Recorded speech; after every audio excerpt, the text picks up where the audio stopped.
Who are you?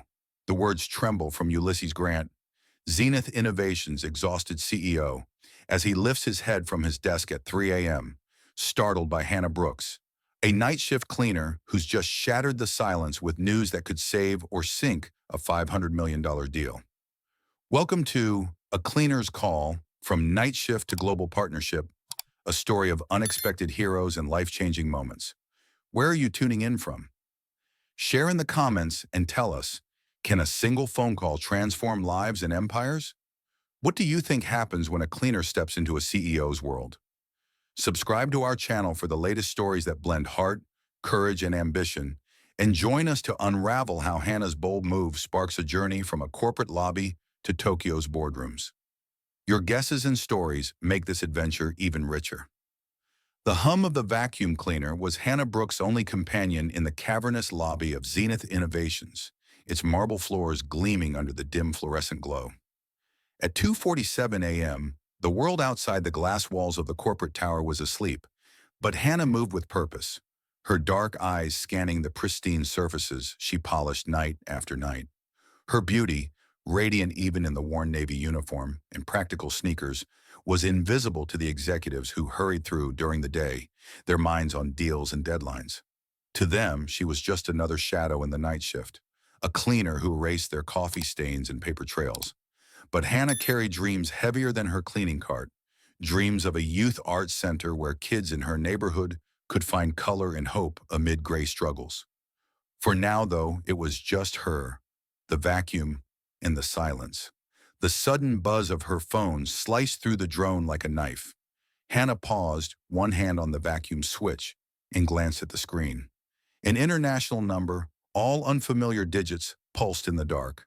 Her first instinct was to let it go to voicemail. Telemarketers didn't respect time zones, and she had a lobby to finish. But something, a prickle of intuition, made her swipe to answer. "Hello?" she said, her voice low, almost swallowed by the vastness of the space. Static crackled, then a woman's voice erupted, frantic and accented. "Please, please, you must help. My boss is in terrible danger. The deal is falling apart. Everything will be lost."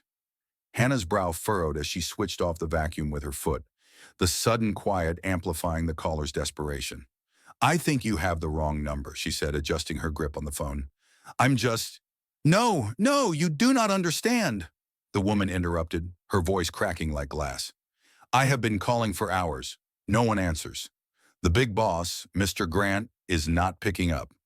The meeting starts in 3 hours in Tokyo, and if he does not fix this, everything will be destroyed." Hannah's pulse quickened.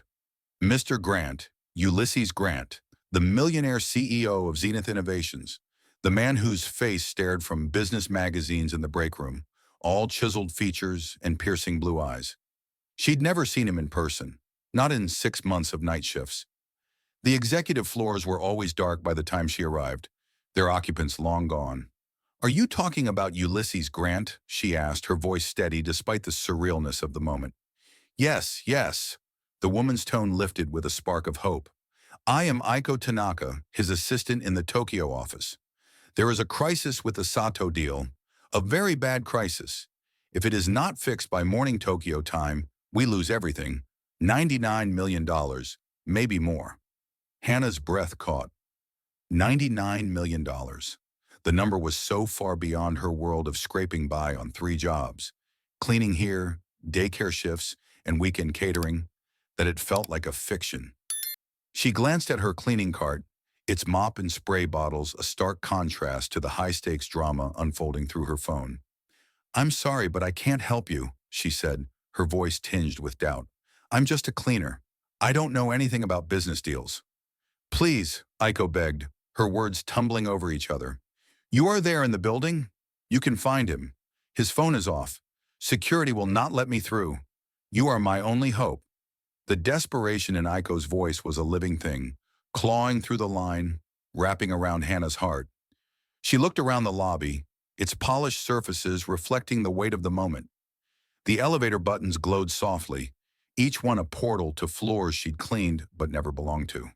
The executive suites, levels 18 through 20, were forbidden territory during the day, a world of power and privilege she could only imagine. But now, at this hour, the building was hers, or so she'd thought until this call. I don't know, Hannah said, uncertainty creeping in like a chill. Even if I could find him, why would he listen to me? I'm nobody to him. Aiko's response was immediate, fierce. Right now, you are everybody to him. You are the only person who can save his company. Please, I am begging you, just try to find him. Tell him Aiko called about the Sato deal. Tell him the contract translation was wrong. They think he is being disrespectful. The line crackled with Aiko's ragged breathing, a sound that carried fear, hope, and a plea that felt too big for Hannah's small world. Hannah thought of her dreams, the arts center she'd sketched in notebooks between shifts, the kids she wanted to give a chance to shine. She knew what it was to feel invisible, to wish someone would see her potential. Aiko's words echoed that longing. Someone needed her, not as a cleaner, but as a lifeline. Okay, she heard herself say, the word escaping before she could second-guess it. I'll try to find him. Aiko's voice broke with relief. Thank you so much. I will wait by my phone. Please hurry. The call ended, leaving Hannah alone with the weight of an impossible mission. She stood frozen for a moment, the phone still warm in her hand. The lobby, so familiar, now felt like the edge of a cliff. She was a part-time cleaner, barely making rent, and now she was tasked with finding a millionaire CEO to save a deal she couldn't even comprehend. The absurdity of it almost made her laugh, but Aiko's desperation lingered, a tether pulling her forward. She pushed her cart toward the elevators, her sneakers squeaking against the marble. The executive floors loomed above, a world of glass offices and power plays she'd only glimpsed through locked doors. What was she doing? She was no hero, no corporate savior. Yet the memory of Aiko's voice, everything will be lost, stirred something deep within her, a spark of courage born from her quiet struggles. The elevator dinged softly as she pressed the button for the 18th floor. Her reflection stared back from the mirrored walls. A woman in a worn uniform, her dark skin glowing under the harsh light, her eyes wide with a mix of fear and resolve. She didn't belong up there, not in the daylight world of Zenith's elite. But tonight, the rules were different. The building was empty, save for security and her fellow cleaners. And somewhere, perhaps, a CEO who didn't know his empire was teetering. As the doors slid open, Hannah stepped into the unknown, her cart rattling behind her, her heart pounding with the weight of a call that wasn't meant for her, but might just change everything. The elevator's soft ding echoed in Hannah Brooks's ears as the doors parted on the 18th floor of Zenith Innovations, revealing a world she'd only ever cleaned in silence. The hallway stretched before her, a labyrinth of glass-walled offices bathed in the faint glow of computer screens left on in haste. Her cleaning cart rattled as she pushed it forward, the sound jarring in the stillness, each squeak of its wheels amplifying her sense of intrusion. Hannah's heart hammered against her ribs, a rhythm of doubt and determination. She was a night shift cleaner, invisible to the suited executives who ruled these halls by day. Yet here she was, chasing a millionaire CEO on a mission that felt like a fever dream. Aiko Tanaka's desperate plea, find Ulysses Grant, save a $99 million deal, clung to her like a second skin, urging her deeper into this forbidden territory. The air up here was different, heavy with the scent of polished wood and ambition. Hannah's sneakers, worn from months of pacing corporate floors, squeaked softly against the marble, each step a reminder of how out of place she was. Her navy uniform clung to her, its frayed hem a stark contrast to the sleek perfection of the executive suite. She passed darkened offices, their doors adorned with nameplates she'd only glimpsed while mopping. Vice President of Strategy, Chief Financial Officer. The names meant nothing to her, but they carried the weight of a world she'd never been invited to join. Her fingers tightened around the handle of her cart, grounding her. She was here for a reason, not to belong, but to deliver a message that could save an empire. Or so Aiko had said. A low groan broke the silence, faint but unmistakable, drifting from the end of the hall. Hannah froze, her breath catching. The sound came again, a weary exhale that spoke of exhaustion rather than pain.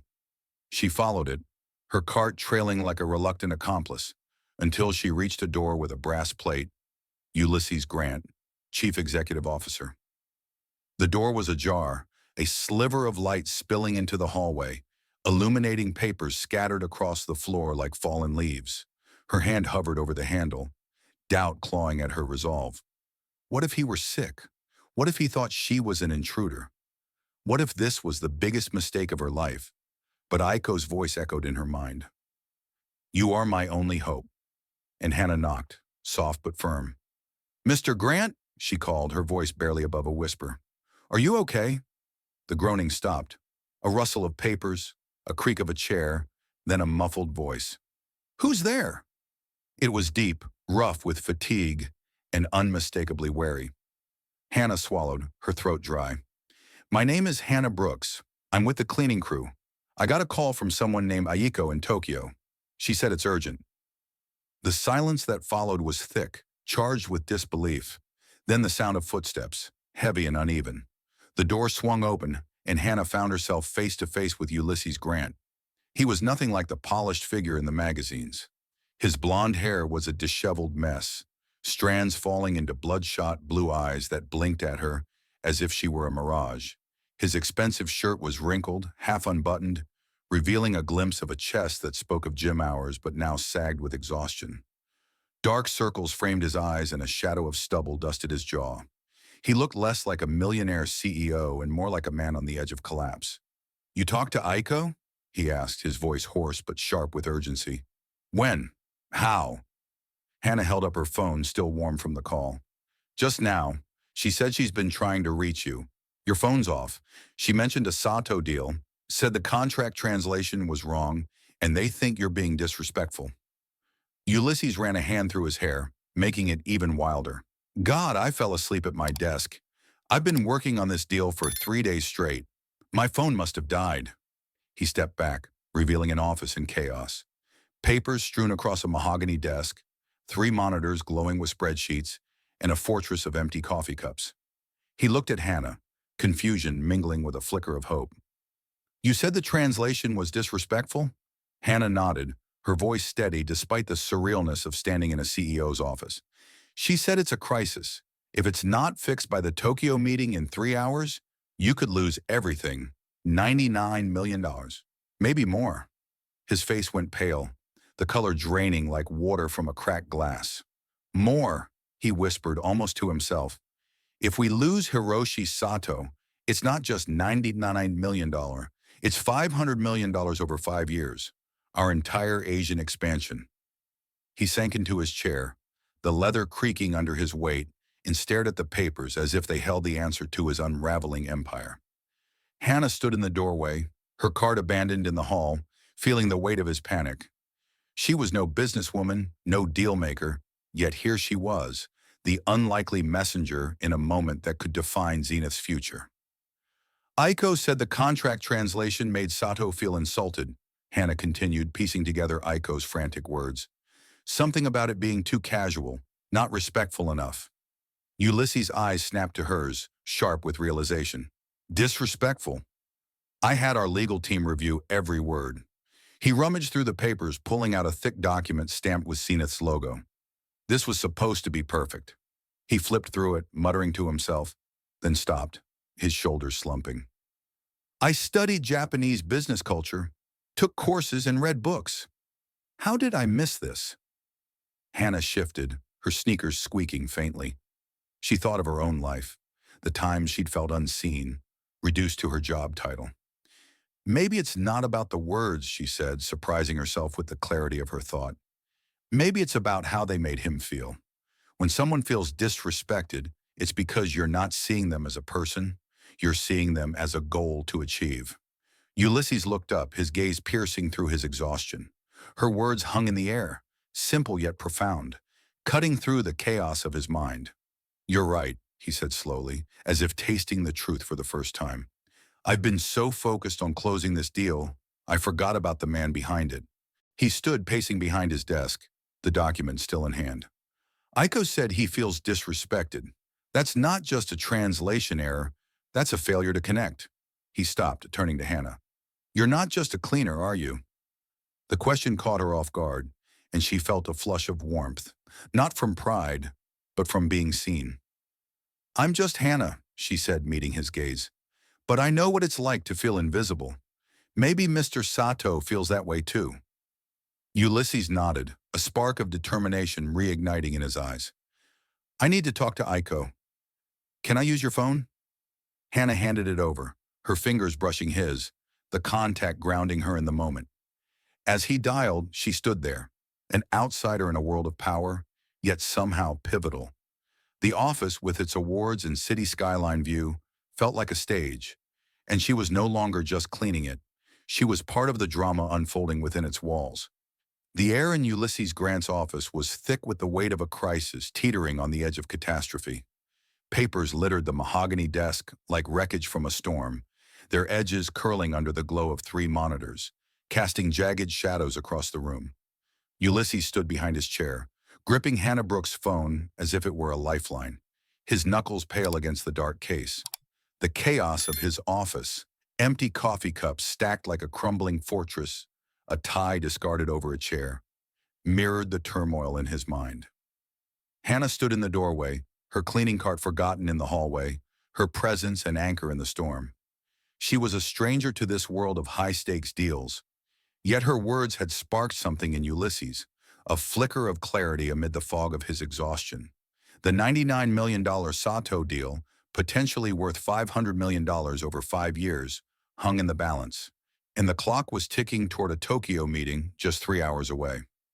Ulysses dialed Aiko Tanaka, his Tokyo assistant, his fingers trembling slightly as the call connected. The phone rang once before Aiko's voice burst through, a mix of relief and urgency. "Mr. Grant, thank God. I've been trying to reach you all night." Her words tumbled out in rapid bursts, her accent sharp with panic.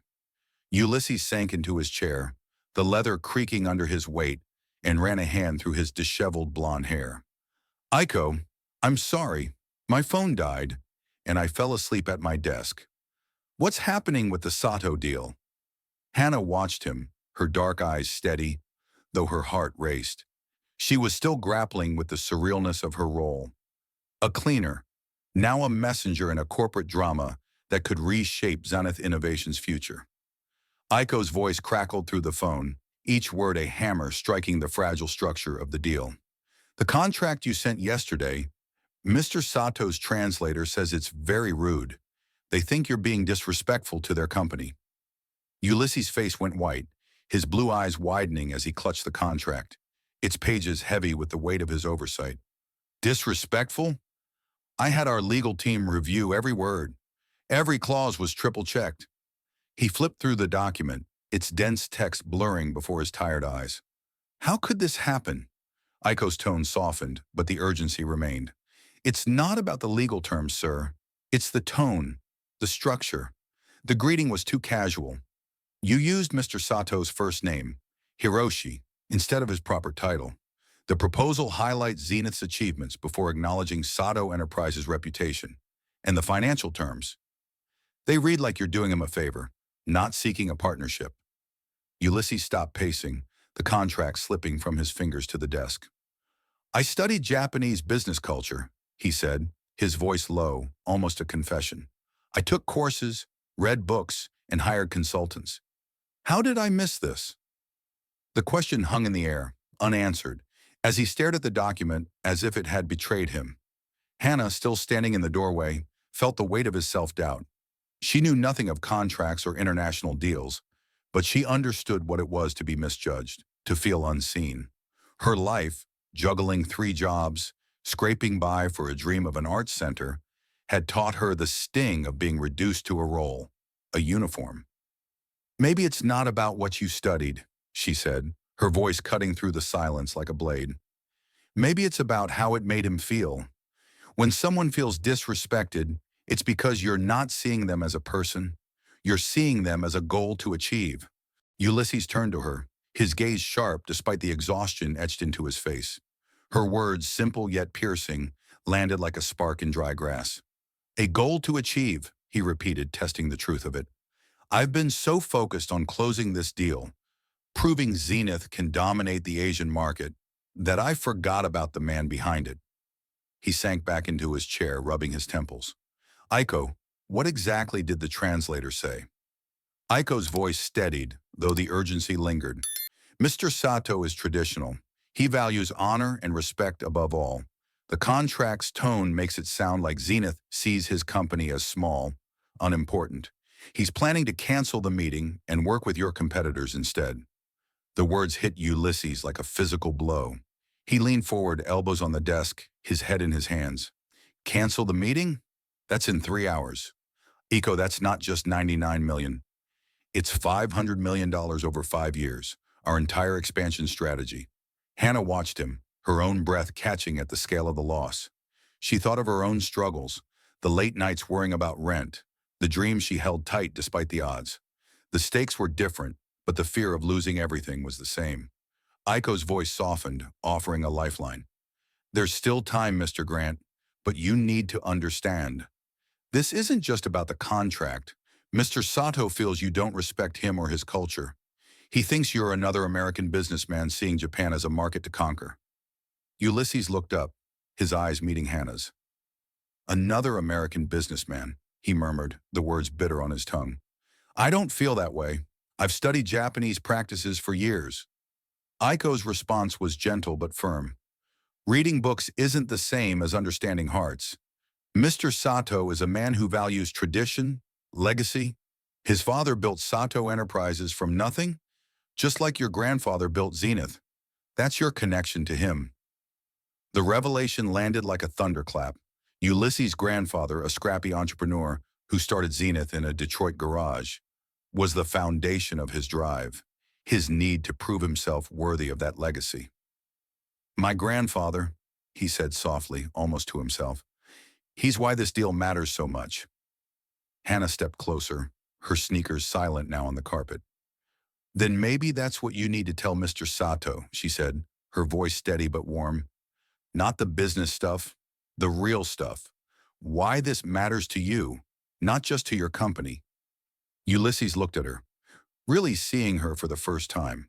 Her Navy uniform was faded, her hands calloused from work, but her eyes held a wisdom that cut through the corporate haze. You're right, he said, a spark of resolve igniting. I've been trying to impress him with Zenith's numbers, our tech, our market share, but maybe what he needs is to know I understand his values. He picked up Hannah's phone again, his fingers hovering over the screen. Aiko, I need to call Mr. Sato directly. Can you get me his number? Aiko hesitated. It's 6 p.m. in Tokyo. He's likely at home. A call now would be unusual. Ulysses nodded, undeterred. Good. Maybe unusual is what we need. He turned to Hannah, his exhaustion giving way to determination. You're not just a cleaner, Hannah. You've seen something my entire team missed. Stay. Help me figure out what to say. Hannah's eyes widened, her heart racing at the absurdity of it. A cleaner advising a CEO on a multi-million-dollar deal. But Aiko's plea, Ulysses' vulnerability, and her quiet courage held her in place. I'll stay, she said, stepping fully into the office, the threshold between her world and his blurring with every second. The office of Ulysses Grant was a battlefield of ambition, its mahogany desk buried under a chaos of papers and coffee cups, each a testament to 3 sleepless days spent wrestling the Sato deal. The glow of computer screens cast dark shadows across the room, illuminating Ulysses as he stood, clutching Hannah Brooks's phone like a man holding the last thread of hope. His blonde hair was a wild tangle, his blue eyes bloodshot but burning with a newfound resolve. Hannah stood just inside the doorway, her cleaning cart abandoned in the hall, her Navy uniform a stark contrast to the opulence of the executive suite. Her presence felt like an intrusion, yet Ulysses' plea, stay, help me figure out what to say, had tethered her to this moment, a cleaner thrust into the heart of a $500 million crisis. The clock read 4:09 a.m., and the Tokyo meeting loomed just 2 hours away.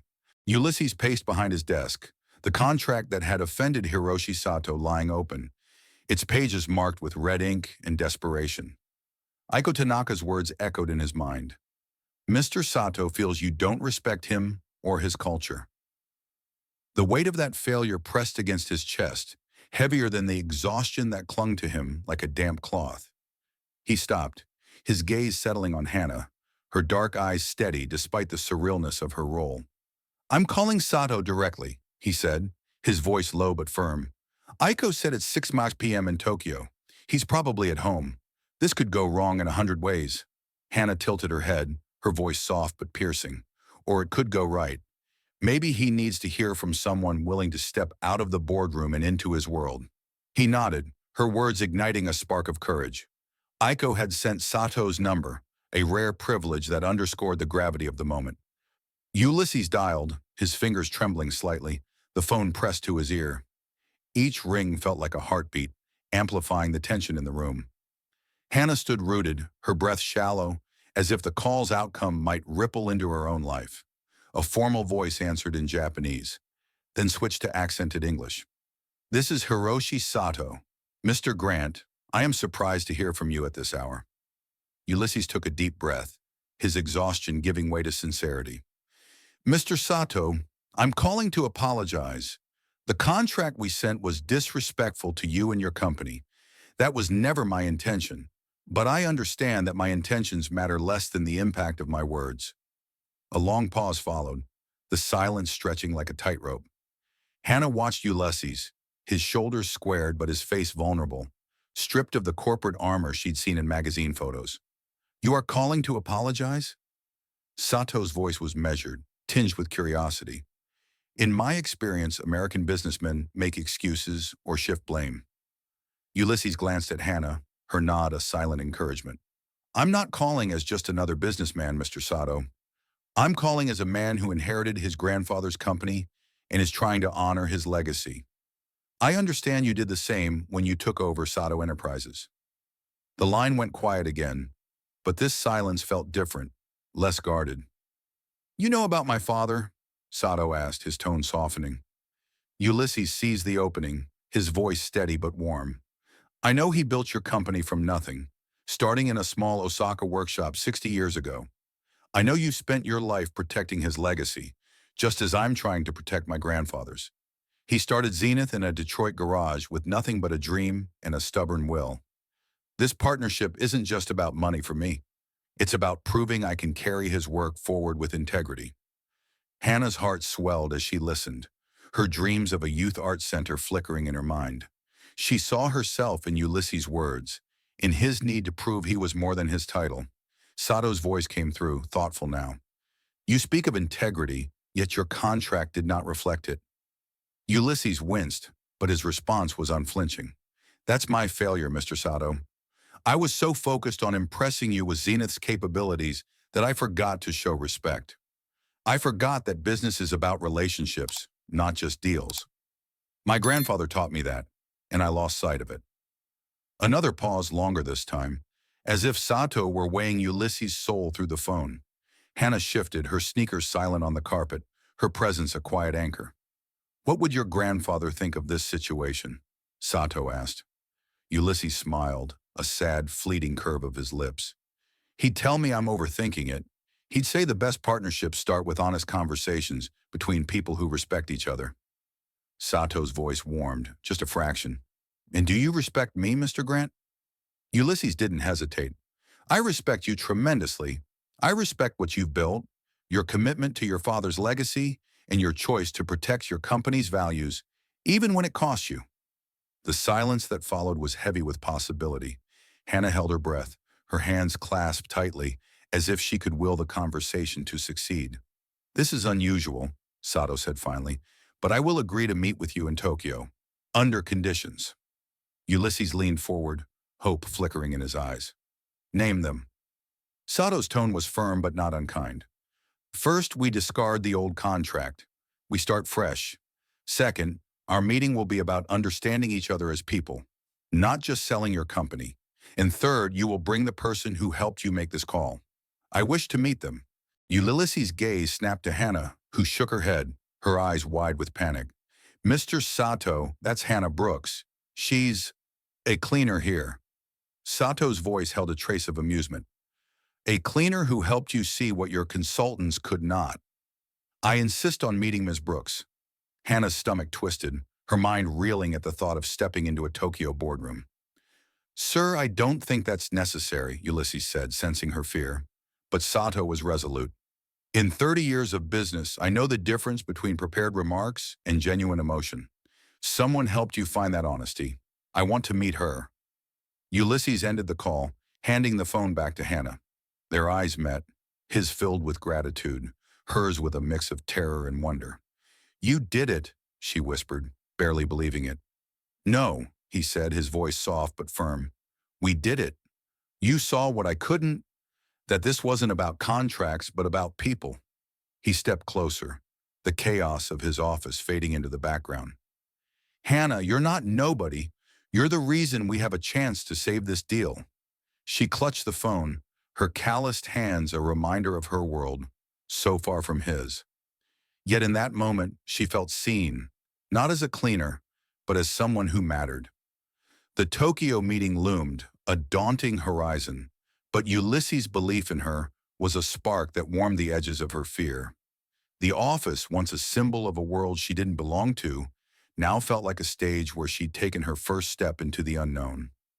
The Tokyo skyline glittered beyond the glass walls of Sato Enterprises' conference room, a constellation of neon and ambition that made Hannah Brooks feel like an astronaut in a foreign galaxy. She stood beside Ulysses Grant, her tailored navy suit, purchased by Ulysses' assistant, feeling like a costume, its crisp lines alien against her skin, accustomed to the worn fabric of her cleaning uniform. Her dark eyes darted across the room, taking in the sleek mahogany table, the minimalist decor, and the 5 Japanese executives seated with perfect posture, their gazes polite but probing. Hannah's heart thudded, each beat a reminder of how far she was from the quiet lobbies of Zenith Innovations. Yet here she was, a night shift cleaner turned cultural liaison, about to speak first in a meeting to salvage a $500 million deal. Ulysses stood beside her, his blonde hair tamed, his blue eyes steady with a confidence that both steadied and unnerved her. Hiroshi Sato, the silver-haired CEO of Sato Enterprises, rose from his chair, his presence commanding yet warm. Mr. Grant, Ms. Brooks, thank you for coming, he said, his voice carrying the weight of tradition. This partnership is different, built on understanding rather than metrics. Ms. Brooks, I'd like you to begin. Hannah's throat tightened, her hands clasping behind her back to hide their tremble. She glanced at Ulysses, who nodded, his expression a silent promise. You've got this. She took a breath, stepping forward, her voice soft but clear. Mr. Sato, everyone, I'm not a business expert. I'm a cleaner who got a call by mistake. But I believe business isn't just about numbers. It's about people trusting each other, seeing each other as human. The room was silent, the executives' faces unreadable, but Sato's eyes held a glint of curiosity. She continued, her words gaining strength. When I got that call from Aiko, it wasn't about contracts or profits. It was about someone needing help, someone afraid of losing something they'd built. I think that's what this partnership can be, a chance to build something together, not because it's profitable, but because it's meaningful. The executives exchanged glances, their postures softening slightly. Sato nodded, a faint smile tugging at his lips. You speak of meaning over money, Ms. Brooks. That is rare. Hannah felt a warmth spread through her nerves easing as she saw her words land. Ulysses stepped in, outlining the technical framework of the partnership, his voice polished but carrying a new humility, inspired by their late-night talk. The executives asked sharp questions about logistics and timelines, and Ulysses answered with precision. But it was Hannah's opening that set the tone, a human connection over corporate strategy. Then, disaster struck. The video conferencing system, meant to connect 3 partner companies watching remotely, flickered and died. The screens went black, the audio cutting to a hollow hum, plunging the room into an awkward silence. Aiko, stationed at the control panel, pressed buttons frantically, her face flushed. I'm so sorry, she said, her voice tight. The system was tested this morning. The head of operations frowned. Perhaps we should reschedule. These partners are critical. Hannah's stomach dropped. This was their moment to prove the partnership's potential, and technology was betraying them. Ulysses' jaw tightened, but before he could speak, Hannah stepped forward, her voice cutting through the tension like a beacon.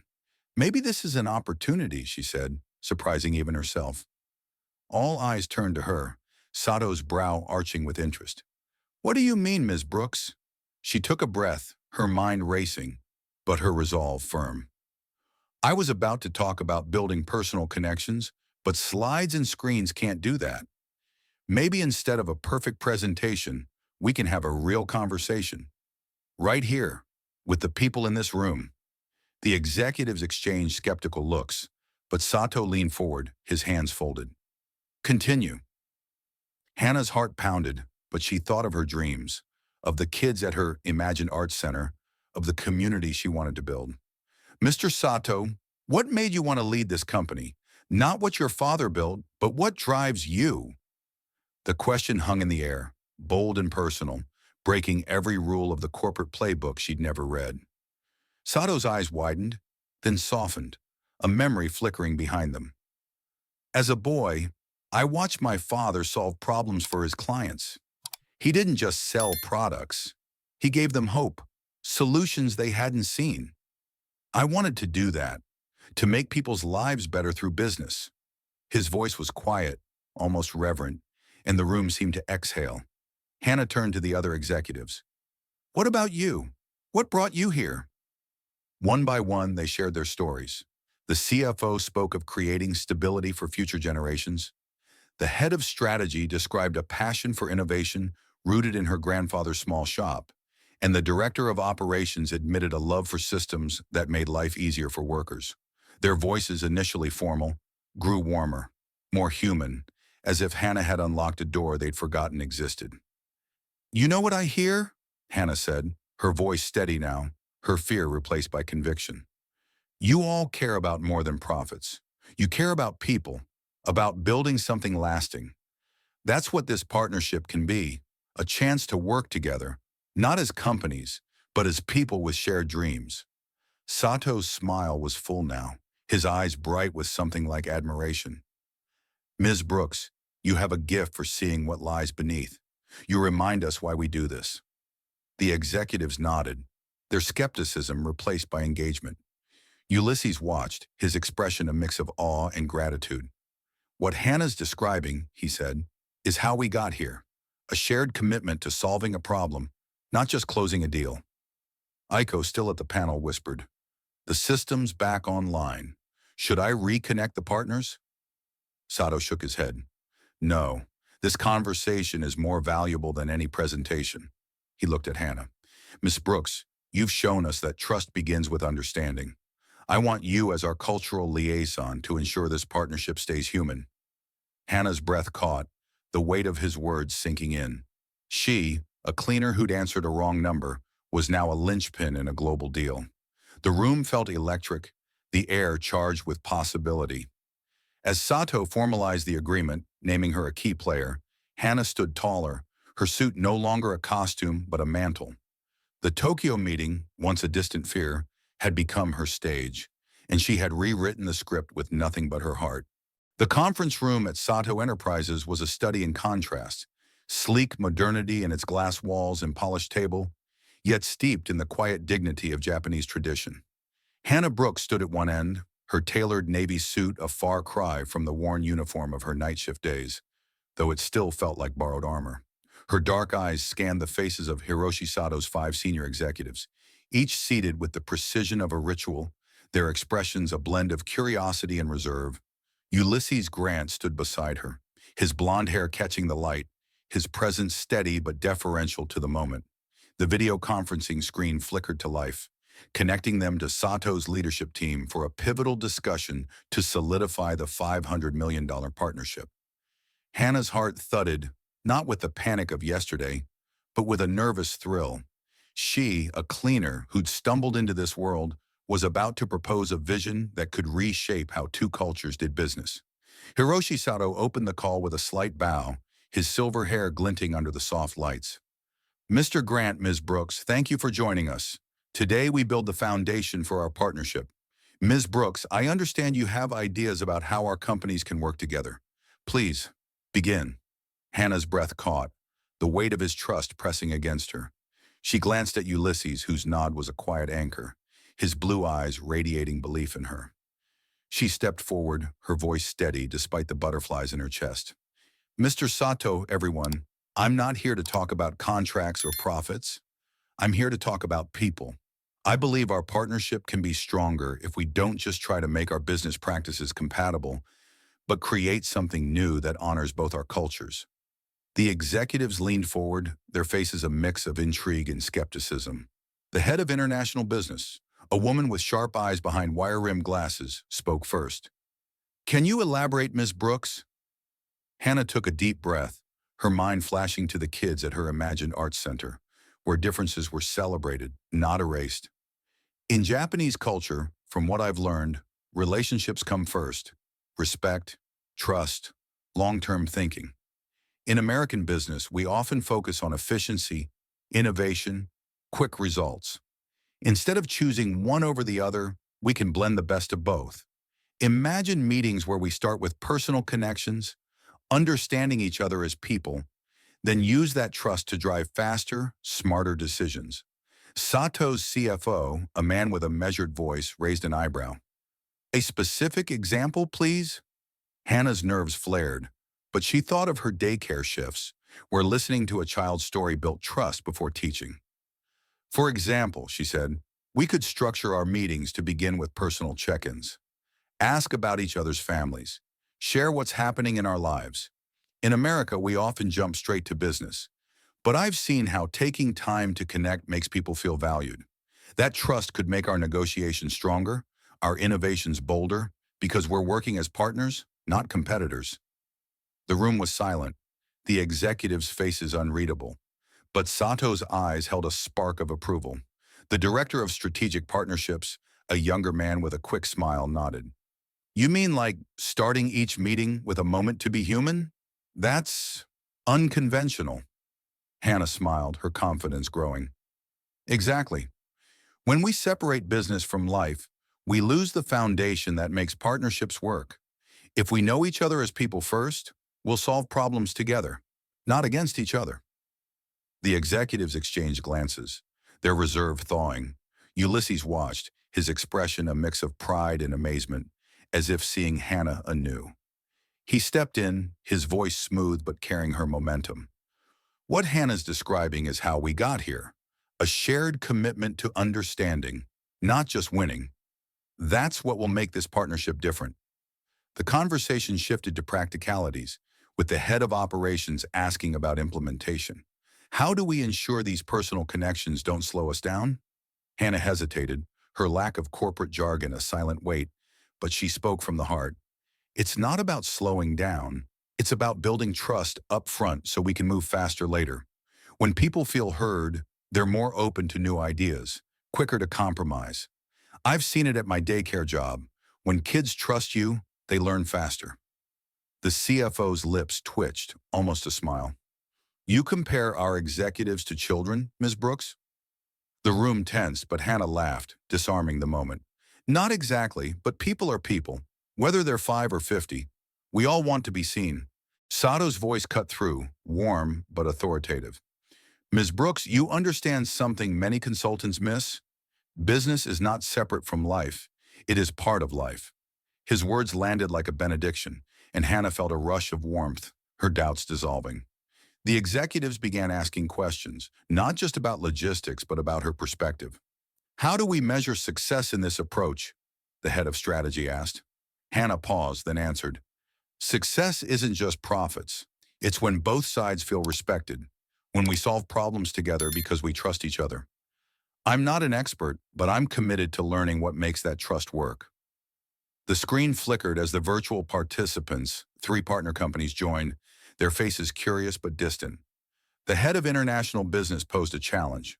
Ms. Brooks, you're not a traditional consultant. What makes you confident you can contribute? Hannah's heart skipped, but she thought of her journey, of nights cleaning offices while dreaming of something bigger. I'm not confident I have all the answers, she admitted, her voice raw but steady. But I'm confident I can learn, ask questions, and care enough to make this partnership succeed.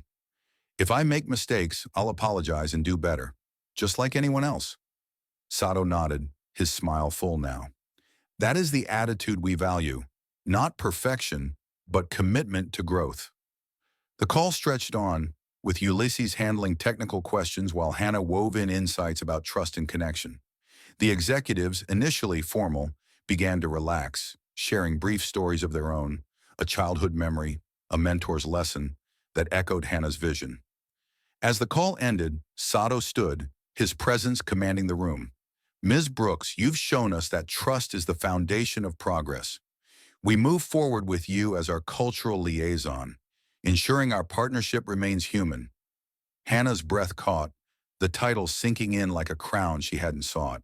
She, a cleaner who'd answered a wrong number, was now shaping a global alliance.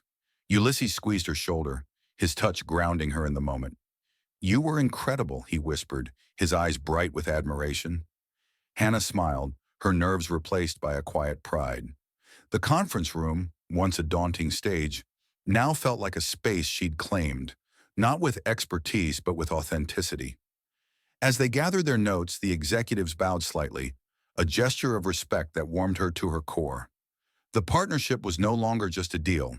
It was a bridge, built on the belief that people, not profits, were the heart of success. The air at Sato Enterprises' sprawling manufacturing facility hummed with precision, a symphony of whirring machines and meticulous craftsmanship set against the serene backdrop of manicured gardens. Hannah Brooks, still adjusting to the tailored suit that marked her improbable ascent from night shift cleaner to cultural liaison, walked the polished floors of the production line, her dark eyes wide with fascination. Beside her, Ulysses Grant, his blonde hair catching the sunlight streaming through high windows, listened intently as Hiroshi Sato explained the intricate process of crafting circuit boards for global electronics giants. The facility, employing 800 workers, was a testament to Sato's legacy, each worker moving with a quiet pride that resonated with Hannah's dreams of building something meaningful. Yet beneath the harmony, a storm was brewing, and it was about to test the fragile trust of their new partnership. Halfway through the tour, Aiko Tanaka appeared, her petite frame tense as she approached Sato, speaking rapidly in Japanese. His face tightened, the warmth in his silver-gray eyes giving way to concern. He turned to Hannah and Ulysses, his voice steady but grave. I apologize, but we have an urgent situation. A major German client is threatening to cancel a large order due to a quality issue with our components.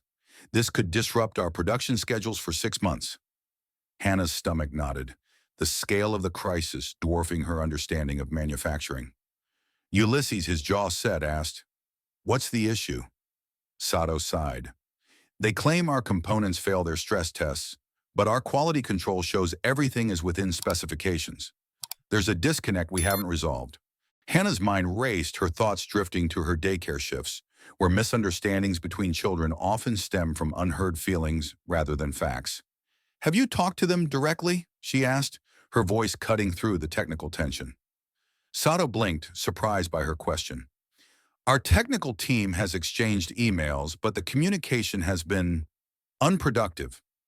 Hannah stepped closer, her sneakers silent on the polished floor. Maybe that's the problem. Emails can make things worse when people are frustrated. Maybe they need a real conversation, not just data. Ulysses nodded, catching her drift. What about a video call? Not a formal one, but a chance to talk openly, figure out what they're experiencing. Sato considered this, his brow furrowing. We've tried video calls, but the German team remains unconvinced. They're in Frankfurt, and a face-to-face meeting isn't feasible on short notice. Hannah's heart pounded, but her instincts, honed from years of navigating human conflicts, pushed her forward. Maybe it's not about the components failing. Maybe they don't feel heard. If they think you're dismissing their concerns, no amount of data will fix that. Sato's eyes met hers, a spark of recognition igniting. Ms. Brooks, would you join us for a call with the client? Your perspective on communication might be what we need. Hannah's breath caught, her lack of technical knowledge a glaring void. Me? I don't know anything about electronics. Sato's smile was gentle but firm. You know people, Ms. Brooks. Sometimes that's harder than circuits. Ulysses squeezed her arm, his blue eyes steady. You've got this, Hannah. You've already turned one crisis around.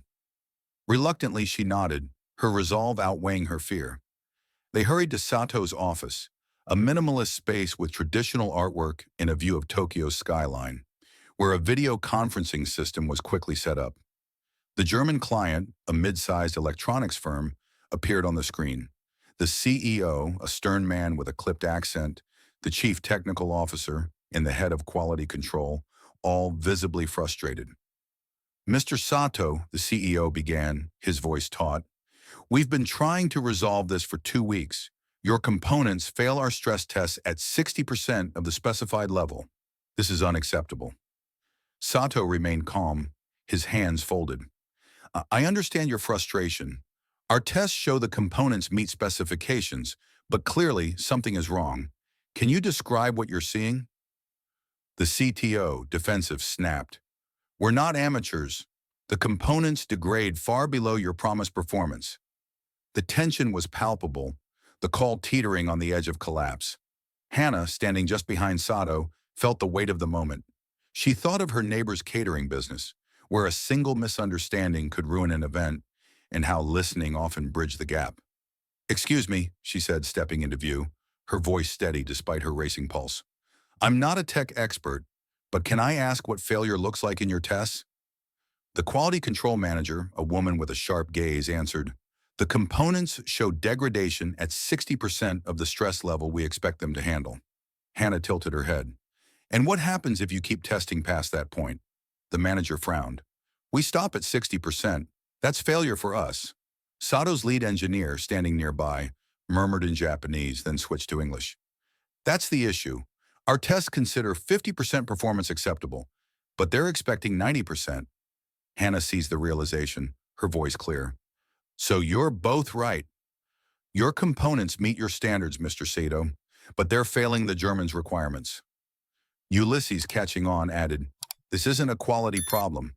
It's a specification mismatch." The German CEO's expression shifted, confusion replacing anger. "The contract clearly states the requirements." Sato nodded. "But it seems we interpreted them differently." "How do we fix this?" the CTO asked, his tone less hostile.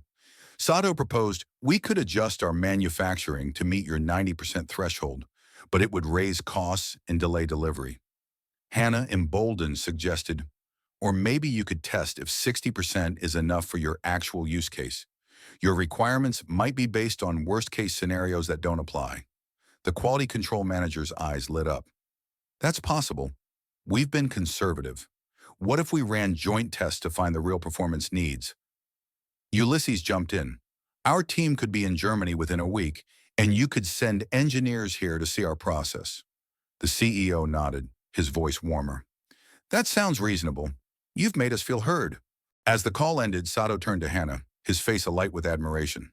"Ms. Brooks, in 30 minutes, you resolved a stalemate my team couldn't break in 2 weeks. Hannah blushed, her suit suddenly feeling less like a disguise. "I didn't solve the technical part. I just asked questions." Ulysses grinned, his hand brushing hers. "You solved the human part, Hannah. That's what made the difference." Sato nodded. "You turned adversaries into collaborators. That's the heart of this partnership." The office, with its quiet elegance, felt alive with possibility, and Hannah stood taller, her role no longer an accident but a calling. The crisis, once a threat, had become a bridge, built on the simple act of listening. The soft glow of candles flickered across the tatami mats of Hiroshi Sato's traditional Japanese home, casting warm shadows over the low wooden table where Hannah Brooks and Ulysses Grant sat. The air was fragrant with the aroma of miso soup and grilled fish, a testament to the hospitality of Sato's wife and teenage daughter, who had welcomed them like family. Hannah, her tailored suit replaced by a simple dress for the evening, felt the weight of the day's triumphs and uncertainties settle into her bones. The $500 million partnership with Sato Enterprises was secure, thanks to her unexpected role in resolving a crisis. But now, in the quiet intimacy of this dinner, a new proposal loomed, one that could redefine her life. Ulysses, his blonde hair catching the candlelight, sat beside her, his blue eyes softer than she'd ever seen, as if the corporate warrior had shed his armor for the night. Sato, his silver hair gleaming, led them to his garden after the meal, a serene oasis of koi ponds and cherry trees, their blossoms pale under the moonlight. The air was cool, carrying the faint hum of Tokyo beyond the walls. Mr. Grant, Ms. Brooks, Sato began, pausing by the pond, his voice steady but charged with vision. I have a proposal. I want to expand our partnership beyond our companies. I propose we create Zenith Sato Solutions, a consulting firm that helps international partnerships succeed by focusing on human relationships, not just metrics. Hannah's breath caught, her mind reeling. She, a cleaner who'd answered a wrong number, was being asked to co-found a global enterprise. Ulysses leaned forward, his interest piqued. You're suggesting a new industry built on what we've started? Exactly, Sato said, his eyes alight. Ms. Brooks, your approach, seeing people first, has solved problems my team couldn't. Companies worldwide need this. You and Mr. Grant would lead the American operations, while I would oversee Japan. The three companies from our earlier call could be our first clients. Hannah's heart raced, her dreams of a youth arts center flashing before her. The consulting fees could fund her vision, turning sketches in her notebook into reality. But the leap from night shifts to boardrooms felt like crossing an ocean. Mr. Sato, she said, her voice trembling but clear, I'm not a businesswoman. I don't have degrees or experience. Sato's smile was gentle. You have wisdom, Ms. Brooks. That's rarer. Ulysses turned to her, his expression a mix of admiration and urgency. Hannah, you've already changed how we do business. This is your chance to change more lives. Yours, mine, and countless others. She looked at the pond, its surface rippling with the quiet strength of possibility. Her life, scraping by on 3 jobs, saving for a dream, had been small, contained. This was vast, uncharted, terrifying. Yet Sato's faith, Ulysses' belief, and her courage stirred something fierce within her. I'm ready, she said, the words steady, surprising even herself. Sato nodded, his smile broadening. Then we begin a revolution in how the world does business. The conversation shifted to logistics, offices in New York and Tokyo, teams trained in cultural bridge building. But Hannah's mind lingered on the magnitude of her decision. As they returned to the house, Sato's daughter tugged her sleeve, whispering, Papa says you saved his biggest deal. You're like a hero. Hannah laughed softly, her heart warming. I just asked questions, sweetheart. Sato's wife overheard, her eyes kind. Sometimes questions are the bravest thing. The words lingered as they said their goodbyes, the night air cool against Hannah's skin as she and Ulysses stepped into the bustling streets of Tokyo. In their car to the hotel, Ulysses was quiet, his gaze fixed on the neon-lit city. Hannah sensed a shift in him, a vulnerability beneath his polished exterior. You okay? She asked, her voice soft. He turned, his blue eyes searching hers. Hannah, this partnership, this trip, it's been incredible. But the best part is you. You've changed how I see business, how I see myself. Her breath hitched, the intimacy of his words catching her off guard. Ulysses, He cut her off, his voice low, earnest. You're not just anything. You're the woman who saw me when I was falling apart, who showed me what matters. I'm falling in love with you. The confession hung in the air, as electric as the city lights flashing by. Hannah's heart pounded, her mind a whirlwind of fear and longing. She thought of her life, cleaning offices, juggling jobs, dreaming alone, and how Ulysses had seen her, not as a cleaner, but as a partner. I'm scared, she admitted, her voice barely above a whisper. This is all happening so fast. What if we don't fit together when the excitement fades? Ulysses took her hand, his touch warm, grounding. What if we fit better than we ever imagined? I don't want you to change, Hannah. I love who you are, your honesty, your courage, the way you see people. She looked at their joined hands, her dark skin against his, a bridge between worlds.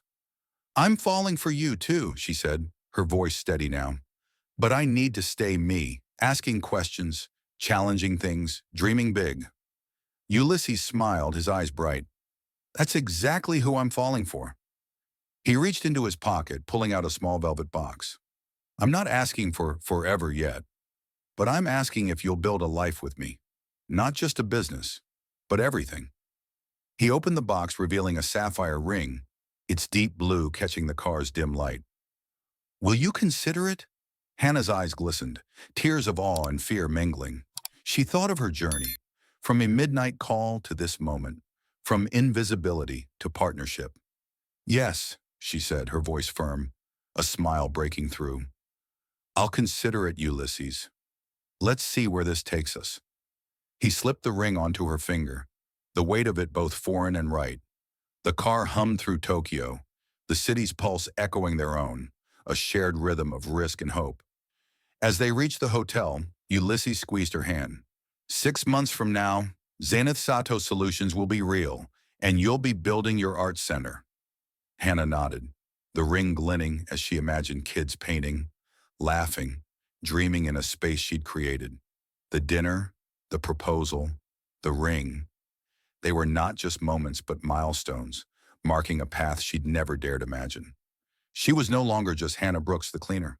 She was a partner, a visionary, a woman in love, standing on the edge of a legacy that was hers to shape.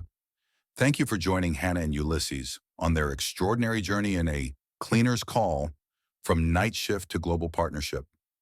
Their story of courage, connection, and unexpected love reminds us that the smallest moments can spark the greatest change. What resonated with you most? Was it Hannah's leap from cleaner to visionary, Ulysses' vulnerability, or the power of human connection in business? Share your thoughts in the comments below and let us know where you're tuning in from. Your stories make this adventure even more meaningful. Don't forget to subscribe to our channel for more inspiring tales of transformation and hit that notification bell so you never miss an update. We can't wait to hear from you and meet again in the next story where new heroes and dreams await.